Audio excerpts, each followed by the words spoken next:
നമസ്കാരം. വിദ്യാതലത്തിൻ്റെ പുതിയ വീഡിയോയിലേക്ക് എല്ലാവർക്കും സ്വാഗതം. ആദ്യം നമ്മളൊരു ഇൻട്രൊഡക്ഷൻ ഇട്ടിരുന്നു. അത് നമ്മളിനി ചെയ്യാൻ പോകുന്ന വീഡിയോകളെക്കുറിച്ച് പരാമർശിച്ചിരുന്നു. ഇതിൽ നമ്മൾ ആദ്യമായിട്ട് ജനറൽ നോളജിലേക്ക് കിടക്കുകയാണ്, പൊതുവിജ്ഞാനത്തിലേക്ക് കിടക്കുകയാണ്. ഇതിൽ കേരളമാണ് എടുത്തിരിക്കുന്നത്. നമുക്കറിയാം, നമ്മുടെ സംസ്ഥാനം കേരളം എല്ലാ പരീക്ഷകളിലും കേരളത്തെക്കുറിച്ച് വളരെയധികം ചോദ്യങ്ങൾ പല രീതിയിൽ ചോദിക്കാറുണ്ട്. അതിൻ്റെ എല്ലാ തലങ്ങളിലൂടെയും നമുക്ക് പോകാം. ഇതിൽ ആദ്യമായിട്ട് തന്നെ നമ്മൾ ആദ്യം തുടങ്ങുമ്പോൾ ഏറ്റവും സിമ്പിളായിട്ടുള്ള നിങ്ങൾക്ക് എല്ലാവർക്കും അറിയാവുന്ന ടോപ്പിക്കുകൾ തന്നെയാണ് ഇവിടെ പോകുന്നത്. നിങ്ങൾക്കറിയുന്ന കാര്യങ്ങൾ തന്നെയാണ് നമ്മൾ ആദ്യം പറയുന്നത്. ആദ്യം ഏറ്റവും സിമ്പിളായിട്ട് നമ്മൾ തുടങ്ങുകയാണ്. എല്ലാവർക്കും അറിയുന്ന കാര്യങ്ങൾ തന്നെയാണ് ഇതിൽ ഉൾപ്പെടുത്തിയിരിക്കുന്നത്. കേരളത്തിൻ്റെ അടിസ്ഥാന വിവരങ്ങളാണ് നമ്മൾ ആദ്യമായിട്ട് ഇതിൽ നോക്കുന്നത്. നമുക്കെല്ലാവർക്കും അറിയാം, കേരളം എന്ന സംസ്ഥാനം ഇന്ത്യൻ ഉപഭൂഖണ്ഡത്തിൽ തെക്കു പടിഞ്ഞാറായിട്ടാണ് സ്ഥിതി ചെയ്യുന്നത്. അതിൻ്റെ കിഴക്ക് പശ്ചിമഘട്ടവും പടിഞ്ഞാറ് അറബിക്കടലുമാണ്. വളരെ ചെറിയ ക്ലാസ്സുകൾ മുതൽ തന്നെ നമ്മളിതെല്ലാം പഠിച്ചിട്ടുള്ളതാണ്. കിഴക്ക് പശ്ചിമഘട്ടവും പടിഞ്ഞാറ് അറബിക്കടലും.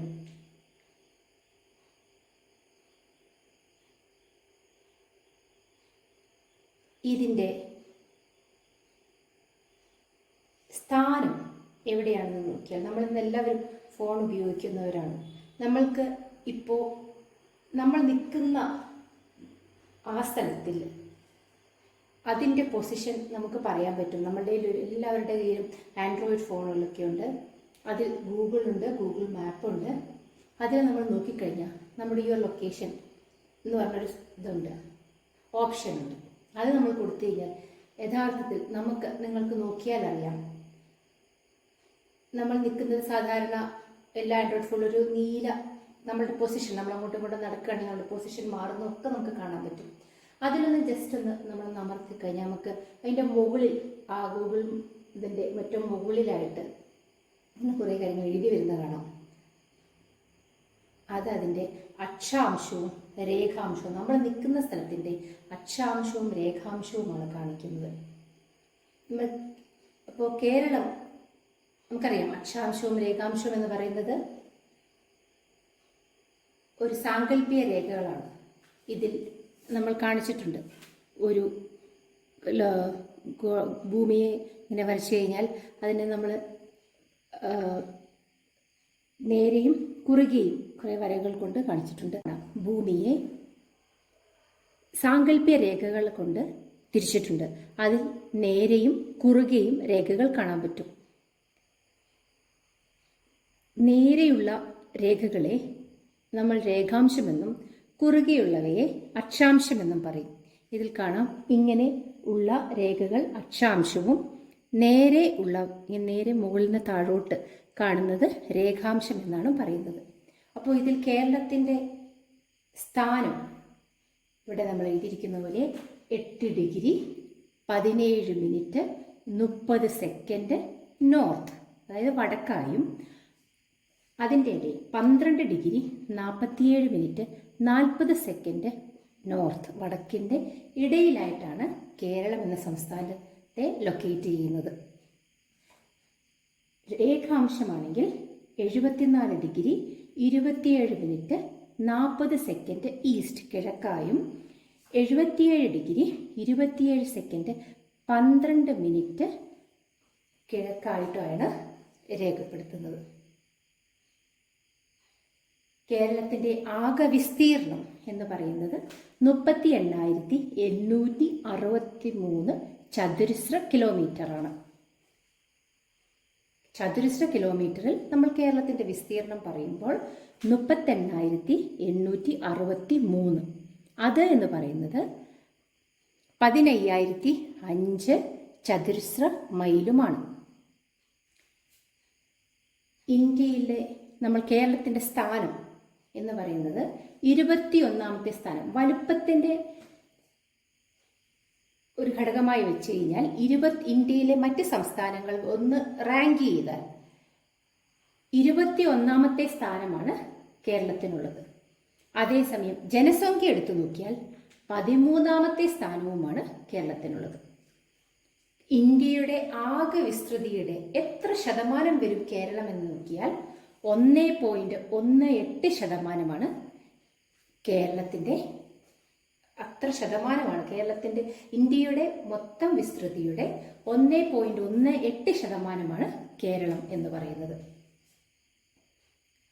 നമ്മൾക്കറിയാം, നമ്മൾ നേരത്തെയും പറഞ്ഞു, പടിഞ്ഞാറൻ ഭാഗത്ത് പൂർണ്ണമായും കടലാണ്. അപ്പോൾ കേരളത്തിൽ ആകെയുള്ള കടൽ തീരത്തിന്റെ ദൈർഘ്യം എന്ന് പറയുന്നത് 580 കിലോമീറ്ററാണ്. ആകെയുള്ള കടൽ തീരത്തിന്റെ ദൂരമാണ് 580 കിലോമീറ്റർ പടിഞ്ഞാറ് ഭാഗത്തായിട്ടുള്ളത്. അത് നമ്മൾ ഒരു ആവറേജ് വടക്ക് നിന്ന് തെക്ക് വരെ എത്ര കിലോമീറ്റർ വരുമെന്ന് പറഞ്ഞാൽ അത് 560 കിലോമീറ്ററാണ്.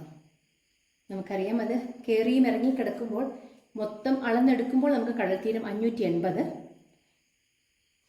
വടക്ക് മുതൽ തെക്ക് വരെ എത്ര കിലോമീറ്റർ ഉണ്ടെന്ന് ചോദിച്ചാൽ അത് 560 കിലോമീറ്ററാണ്. അതേപോലെ തന്നെ അതായത് കേരളത്തിന്റെ ആകെ നീളം എത്ര, കേരളത്തിന്റെ വടക്കേ അറ്റത്തുള്ള കാസർഗോഡ് മുതൽ പടിഞ്ഞാറേ അറ്റത്തുള്ള തിരുവനന്തപുരം വരെയും കേരളത്തിന്റെ അതിർത്തി തെക്ക് വടക്ക് നമ്മൾ പറഞ്ഞാൽ 560 കിലോമീറ്റർ വരും. ഇതിൽ നമുക്കൊരു കാര്യം ശ്രദ്ധിക്കാം, കടൽ തീരം 580 കിലോമീറ്റർ ആണ്. അപ്പോൾ അത് വെറും 20 കിലോമീറ്ററിന്റെ വ്യത്യാസമാണ് അതിൽ വരുന്നുള്ളൂ. അതേപോലെ കിഴക്ക് പടിഞ്ഞാറ് ഒരു ആവറേജ് എടുത്താൽ എത്ര കിലോമീറ്റർ എടുക്കുമെന്ന് നോക്കിയാൽ 70 കിലോമീറ്ററും വരും. ഒരു ആവറേജാണ് നമ്മളിതിൽ പറയുന്നത്. കിഴക്ക് പടിഞ്ഞാറ് ദൂരം എത്ര കിലോമീറ്റർ വരും കേരള സംസ്ഥാനം മൊത്തം എടുക്കുമ്പോൾ അതിൻ്റെ ഒരു ആവറേജ് ഇത് കണക്കാക്കിയാൽ 70 കിലോമീറ്റർ വരും. ഇനി നമ്മളെപ്പോഴും ഏതൊരു സ്ഥലവും അതിൻ്റെ ഉപരിതലത്തിൽ നിന്നുള്ള ഉയരം കണക്കാക്കിയിട്ടാണ് പറയാറുള്ളത്. കേരളത്തിൻ്റെ ഒരു ആവറേജ് ആയിട്ടുള്ള ഉയരം സമുദ്രോപരിതലത്തിൽ നിന്ന് എത്ര ഉയർന്നാണ് ആ ഒരു ആവറേജ് ഏരിയ എടുത്തു കഴിഞ്ഞാൽ 3000 അടിയാണ് ഉയരം എന്ന് നമുക്ക് പറയാം. ഒരു ആവറേജ് അടി എന്ന് പറയുന്നത് 3000 ഇനി ഇതിൽ തന്നെ നമുക്കറിയാം കുറവുള്ള ഭാഗങ്ങളുമുണ്ട്, ഉയരത്തിൽ വളരെ മുന്നിൽ നിൽക്കുന്ന സ്ഥലങ്ങളുമുണ്ട്. അതിൽ കേരളത്തിൽ ഏറ്റവും ഉയരം കൂടിയത് ആനമുടിയാണ്. നിങ്ങൾക്ക് എല്ലാവർക്കും അറിയുന്നതാണ് ആനമുടിയാണ്. അത് 8842 അടി ഉയരത്തിലാണ് സ്ഥിതി ചെയ്യുന്നത്. അപ്പം കേരളത്തിലെ ഏറ്റവും ഉയർന്ന സ്ഥലം എന്ന് പറയുന്നത് ആനമുടിയാണ്. അത് സമുദ്രോപരിതലത്തിൽ നിന്ന് 8842 അടി ഉയരത്തിലാണ് സ്ഥിതി ചെയ്യുന്നത്. അതേസമയം ഏറ്റവും താഴ്ന്ന സ്ഥലം എവിടെയാണ്? അതാണ് അത്ഭുതകരമായി നമുക്ക് പറയാം. ഇവിടെ എഴുതിയിട്ടുണ്ട് -8.9 അടി. അതായത് സമുദ്രോപരിതലത്തേക്കാൾ താഴെ സ്ഥിതി ചെയ്യുന്ന സ്ഥലവും നമ്മുടെ കൊച്ചു കേരളത്തിലുണ്ട്. അത് കുട്ടനാടാണ്. നമ്മൾ പിന്നീട് ആനമുടിയുടെയും കുട്ടനാടിനെ കുറിച്ചും നമ്മൾ പ്രത്യേകം വേറെ നമ്മൾ ചർച്ച ചെയ്യുന്നുണ്ട്. അതുകൊണ്ട് ഇത് ആദ്യമായിട്ടുള്ള ഒരു അറിവായതുകൊണ്ട് വെറുതെ പറഞ്ഞു പോകുന്നെന്ന് മാത്രം. ഒന്നുകൂടി നമുക്ക് നോക്കാം. കേരളത്തിൻ്റെ അടിസ്ഥാന വിവരങ്ങളിൽ വിസ്തീർണം 38,863 ചതുരശ്ര കിലോമീറ്റർ. ഇനി ഒരു പരീക്ഷയുടെ റാങ്കിൽ നമ്മൾ ചിന്തിക്കുകയാണെങ്കിൽ ശ്രദ്ധിക്കേണ്ടത് ഇവിടെ കൊടുത്തിരിക്കുന്ന യൂണിറ്റാണ്, ചതുരശ്ര കിലോമീറ്ററാണ്. 38,863 തന്നെ പല ഓപ്ഷനുകൾ വരാം. അതിൽ ചതുരശ്ര കിലോമീറ്റർ എന്നുള്ളതിന് ശ്രദ്ധ കൊടുക്കണം. അക്ഷാംശവും രേഖാംശവും അങ്ങനെ സാധാരണ ചോദിച്ച് കാണാറില്ല. എങ്കിലും ഒന്ന് ഓടിച്ചു നോക്കിയാൽ 8 ഡിഗ്രിക്കും 12 ഡിഗ്രിക്കും ഇടയിലാണെന്ന് പെട്ടെന്ന് നോട്ട് ചെയ്യാം. അതുപോലെ തന്നെ രേഖാംശം 74 ഡിഗ്രിക്കും 77 ഡിഗ്രിക്കും ഇടയിലായിട്ടാണെന്ന് കാണാം. ഇനി ഇതിൽ അടുത്തതായി പല പരീക്ഷകളിലും ചോദിക്കുന്ന 2 കാര്യങ്ങളാണ്. ഇന്ത്യയിൽ കേരളത്തിൻ്റെ വലുപ്പത്തിൽ സ്ഥാനം എത്രയാണ്? അത് വലുപ്പത്തിലാണെങ്കിൽ 21, ജനസംഖ്യാ അടിസ്ഥാനത്തിലാണെങ്കിൽ 13 ഇന്ത്യയിൽ സ്ഥാനം. പിന്നെ ഇതിലെ കടൽത്തീരത്തിൻ്റെ കടൽത്തീരം എത്രയെന്ന് ചോദിച്ചാൽ 580 കൊടുക്കുക. സാധാരണയായി ചോദിക്കുന്ന വേറൊരെണ്ണമാണ് ഏറ്റവും ഉയരം കൂടിയ സ്ഥലം കേരളത്തിൽ, അത് ആനമുടി. അതിൻ്റെ എത്ര ഉയരവും ചോദിക്കാറുണ്ട്, 8842 അടി. സമുദ്രോപരിതലത്തേക്കാൾ ഏറ്റവും താഴ്ന്ന സ്ഥലം സ്ഥിതി ചെയ്യുന്ന കേരളത്തിൽ കുട്ടനാടാണ്, -8.9 അടി. അതായത് സമുദ്രോപരിതലത്തേക്കാൾ താഴോട്ട് 8.9 അടി താഴെയാണ് കുട്ടനാട് സ്ഥിതി ചെയ്യുന്നത്.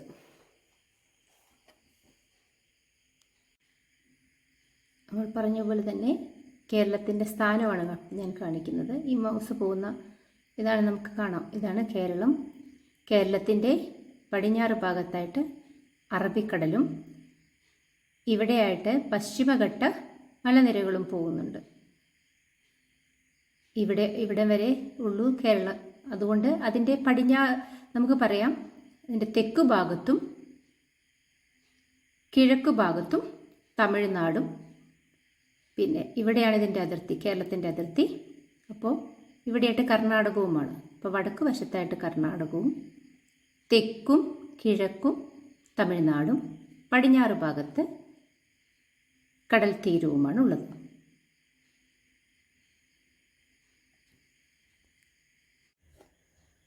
കേരളത്തിൻ്റെ ഭൂപ്രകൃതിയെ നമുക്ക് 3ആയി തരംതിരിക്കാം: മലനാട്, ഇടനാട്, തീരപ്രദേശം. കേരളത്തിൻ്റെ ഈ 3 തരത്തിലുള്ള ഭൂപ്രദേശങ്ങൾ കാണാൻ സാധിക്കും: മലനാട്, ഇടനാട്, തീരപ്രദേശം. നമ്മൾ നേരത്തെ പശ്ചിമഘട്ടത്തിൻ്റെ കാര്യം പറഞ്ഞിരുന്നു. പശ്ചിമഘട്ടത്തിൻ്റെ തെക്കേ ഭാഗമായ സഹ്യാദ്രി കേരളത്തിൻ്റെ കിഴക്കേ അതിർത്തിയായി വർത്തിക്കുന്നു. അതായത് പശ്ചിമഘട്ടം എന്ന് പറയുന്നത് കേരളത്തിൽ മാത്രമല്ല, തമിഴ്നാടും കർണാടകത്തിൻ്റെ ഒരു ബോർഡറൊക്കെ വരുന്ന തുടർന്ന് ഉള്ള ഒരു മലനിരയാണ്, ഒരു പർവ്വത നിരയാണ് പശ്ചിമഘട്ടം എന്ന് പറയുന്നത്. അതിൻ്റെ തെക്കേ ഭാഗമായ, അതിന് നമ്മൾ പ്രത്യേകം പേര് നൽകുന്നതിന് സഹ്യാദ്രി എന്ന് പറയും. അത് കേരളത്തിൻ്റെ കിഴക്കേ അതിർത്തിയായി വർത്തിക്കുന്നു. അപ്പോൾ ഇതിൽ നമ്മൾ ആദ്യം പറഞ്ഞ മലനാട് എന്ന് പറഞ്ഞത് മലനാടിൽ ഉൾപ്പെടുന്നത് സഹ്യാദ്രിയുടെ ഭാഗമാണ്. അത് കിഴക്ക് ഭാഗത്തായിട്ടാണ്, കേരളത്തിൻ്റെ കിഴക്ക് ഭാഗത്തായിട്ടാണ് മലനാട് കാണുന്നത്. സഹ്യാദ്രിയുടെ ഭാഗം തന്നെയാണ്. കേരളത്തിൻ്റെ ഭൂവിസ്തൃതിയുടെ 40% മലനാടാണ്. എല്ലാ പ്രധാന നദികളും ഉത്ഭവസ്ഥാനം എന്ന് പറയുന്നത് ഈ മലനാടാണ്. സഹ്യാദ്രിയിൽ നിന്നാണ് എല്ലാ പ്രധാന നദികളും ഉത്ഭവിക്കുന്നത്. കൂടാതെ ഈ മലകളുടെ താഴെയുള്ള അടിവാരങ്ങളും മലനാട്ടിൽ ഉൾപ്പെടുന്നു. ഏറ്റവും നല്ല മഴ ലഭിക്കുന്ന സ്ഥലങ്ങളാണ് ഈ അടിവാര പ്രദേശങ്ങൾ. അപ്പോൾ അത് മലനാട്ടിൽ പെടും. ഈ അടിവാര പ്രദേശത്തായിട്ട് അതിൻ്റെ താഴെയുള്ള കുന്നുകളും നിത്യഹരിത വനങ്ങളും കാണുന്നു. കേരളത്തിലെ നിത്യഹരിത വനങ്ങൾക്ക് ഉദാഹരണങ്ങളാണ് സൈലന്റ് വാലി, ബ്രഹ്മഗിരി, അഗസ്ത്യമലയ്ക്കുള്ള താഴ്വര. അഗസ്ത്യമല ശരിക്കും പറഞ്ഞു കഴിഞ്ഞാൽ അത് സഹ്യാദ്രിയുടെ ഭാഗം തന്നെയാണ്. അതുപോലെ മലനാട്ടിൻ്റെ നമ്മൾ പറയുകയാണെങ്കിൽ മലനാട്ടിൽ വയനാടൻ പീഠഭൂമി, ആനമല. നമ്മൾ നേരത്തെ ഇന്നലെ പറഞ്ഞിരുന്നു, ആനമല എന്ന് പറഞ്ഞാൽ കേരളത്തിലെ ഏറ്റവും ഉയരം കൂടിയ സ്ഥലമാണ് ആനമല. നെല്ലിയാമ്പതി, പെരിയാർ പീഠഭൂമി, അഗസ്ത്യപർവ്വതം, ഇവയെല്ലാം മലനാട്ടിൽ പെടുന്നുണ്ട്. ഇടനാട് എന്ന് പറയുന്നത്, നമ്മൾ പറഞ്ഞു ആദ്യത്തെ മലനാടിനെ കുറിച്ച് പറഞ്ഞു, ഇടനാട് എന്ന് പറയുന്നത് സഹ്യാദ്രിയുടെയും സമുദ്രതീരത്തിൻ്റെയും ഇടയിൽ കാണുന്നതാണ് ഇടനാട്. അർദ്ധനിത്യഹരിത വനങ്ങളും ആർദ്ര പത്രപാതി വനങ്ങളും ഉയർന്ന മലപ്രദേശങ്ങളുമാണ് ഇടനാട്ടിലുള്ളത്. നമ്മൾ നിത്യഹരിത വനങ്ങൾ എന്ന് പറയുന്ന സൈലന്റ് വാലി പോലുള്ളവയല്ല, അതിൽ താഴെയുള്ള അത്രേ തന്നെ ആർദ്രമല്ലാത്ത, അതായത് എപ്പോഴും നനവുകൾ അങ്ങനെ അതിൻ്റെ അർദ്ധ ഹരിതവനങ്ങളും ആർദ്രമായിട്ടുള്ള പത്രപാതികൾ, അതായത് ഇലകൾ കൊഴിയുന്നതുമായ വനങ്ങളും ഒക്കെ ഉള്ളതും ഉയർന്ന മലമ്പ്രദേശങ്ങൾ ഉൾപ്പെടുന്നതാണ് ഇടനാടിലുള്ളത്. ഇനിയുള്ളത് പടിഞ്ഞാറൻ തീരപ്രദേശമാണ്. സമുദ്രനിരപ്പിൽ നിന്ന് 10 മീറ്റർ വരെ ഉയരത്തിലുള്ള എല്ലാ സ്ഥലങ്ങളെയും നമ്മൾ പടിഞ്ഞാറൻ തീരപ്രദേശത്തിൽ ഉൾപ്പെടുത്തുന്നു. ഇതിൽ കായലുകളും ഒക്കെ സ്ഥിതി ചെയ്യുന്നത് കുട്ടനാട്. ഇതെല്ലാം നമ്മൾ കൂടാതെ ബാക്കി തീരപ്രദേശങ്ങളും നമ്മൾ 3ാമത്തെ ഗണത്തിലാണ് പെടുത്തുന്നത്, തീരപ്രദേശം എന്ന ഗണത്തിലാണ് പെടുത്തുന്നത്. പിന്നെ കേരളത്തെക്കുറിച്ച് പൊതുവായി പറഞ്ഞു കഴിഞ്ഞാൽ നമുക്കറിയാം, തലസ്ഥാനം എന്ന് പറയുന്നത് തിരുവനന്തപുരമാണ്, എല്ലാവർക്കും അറിയാവുന്നതാണ്. 2018 സെൻസസ് പ്രകാരം ജനസംഖ്യ 3.46 കോടിയാണ്. 2018 ജനസംഖ്യ കണക്കാക്കി വെച്ച് നോക്കിയാൽ 3.46 കോടി ജനങ്ങളാണ് കേരളത്തിലാക്കിയുള്ളത്. നമുക്കെല്ലാം അറിയുന്നത് പോലെ 1956 നവംബർ 1 കേരളം രൂപം കൊണ്ടത്. അന്ന് നമ്മൾ കേരള പിറവി ദിനമായി ആചരിച്ചു വരുന്നു. അപ്പോൾ ഈ 1956 കേരളം രൂപീകരിക്കുമ്പോൾ കൊച്ചി, മലബാർ, തിരുവിതാംകൂർ, തെക്കൻ കാനറ എന്നുൾപ്പെടുന്ന നാട്യരാജ്യങ്ങളെല്ലാം കൂടി ചേർന്നിട്ടാണ് കേരളം ഉണ്ടായത്. നമുക്ക് കൊച്ചി, മലബാർ, തിരുവിതാംകൂർ അറിയാം, തെക്കോട്ടുള്ള തിരുവിതാംകൂർ. തെക്കൻ കാനറ എന്ന് പറയുമ്പോൾ കർണാടകത്തിൻ്റെ ഏറ്റവും തെക്കായിട്ടുള്ള ഭാഗം, അതായത് കാസർഗോഡ് ഒക്കെ ഉൾപ്പെടുന്ന ഭാഗത്തെ തെക്കൻ കാനറ നാട്ടുരാജ്യങ്ങളെല്ലാം കൂടി ചേർന്നിട്ടാണ് അന്ന് കേരളം രൂപം കൊണ്ടത്. ഇനി നമുക്കിതിനകത്ത് പറയുകയാണെങ്കിൽ കേരളത്തിൻ്റെ ഏകദേശം ഏറ്റവും സിമ്പിളായിട്ടുള്ള കാര്യങ്ങളെല്ലാം ഉൾപ്പെടുത്തി. ഇനി ഇതിൻ്റെ നമ്മൾക്കറിയാം, ദേശീയ വൃക്ഷമുണ്ട്, പക്ഷിയുണ്ട്, മൃഗമുണ്ട്, അങ്ങനെയുള്ള കാര്യങ്ങൾ കൂടി നമുക്കൊന്ന് നോക്കാം. കേരളത്തിൻ്റെ ദേശീയ മൃഗം എന്നത് ആനയാണ്, ഇന്ത്യൻ എലിഫൻറ്റ്. അതാണ് കേരളത്തിൻ്റെ ഔദ്യോഗിക മൃഗം. കേരളത്തിൻ്റെ ഔദ്യോഗിക പക്ഷി എന്നത് വേഴാമ്പലാണ്. ഇതിൻ്റെ ഔദ്യോഗിക പുഷ്പമെന്നത് കണിക്കൊന്നയുമാണ്. കരിമീനാണ് കേരളത്തിൻ്റെ ഔദ്യോഗിക മത്സ്യം. എല്ലാവർക്കും അറിയാവുന്നതുപോലെ ചക്കയാണ് ഔദ്യോഗിക ഫലം. സംസ്ഥാനത്തിൻ്റെ ഔദ്യോഗിക പൂമ്പാറ്റ എന്ന് പറയുന്നത് ബുദ്ധമയൂരിയാണ്. ബുദ്ധമയൂരി ഈ ഫോട്ടോയിൽ കാണുന്നതാണ് ബുദ്ധമയൂരി. കഥകളിയാണ് ഔദ്യോഗിക നൃത്തരൂപം. എല്ലാവർക്കും അറിയാവുന്നതാണ്, എങ്കിലും ഒന്ന് പറഞ്ഞു പോകുന്നു മാത്രം. ഇതോടുകൂടി ആദ്യത്തെ വീഡിയോ നമ്മൾ അവസാനിപ്പിക്കുകയാണ്. എല്ലാവർക്കും ഇഷ്ടമാകുമെന്ന് പ്രതീക്ഷിക്കുന്നു.